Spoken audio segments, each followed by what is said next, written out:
Welcome to Tenor Tech, where I solve the problems you didn't even know you had. You begin by clarifying what decision this dashboard must support and which 3 to 5 KPIs matter most.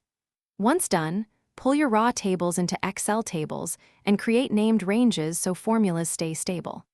Then sketch a logical layout on paper or a blank sheet, filters and slicers top left, summary KPIs across the header, detailed charts in the center. Make sure to document data refresh frequency and acceptable latency before you build visuals.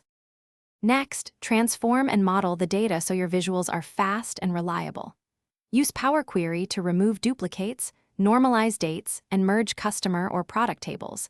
This maintains a single source.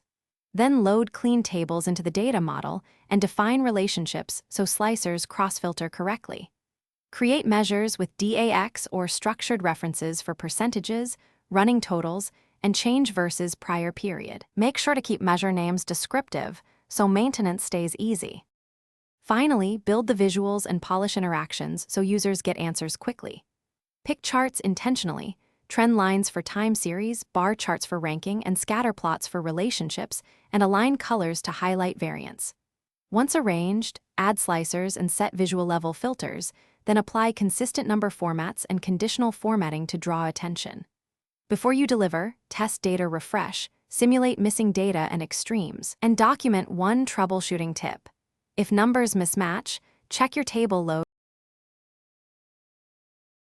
Thanks for watching. Subscribe to keep your life in tune.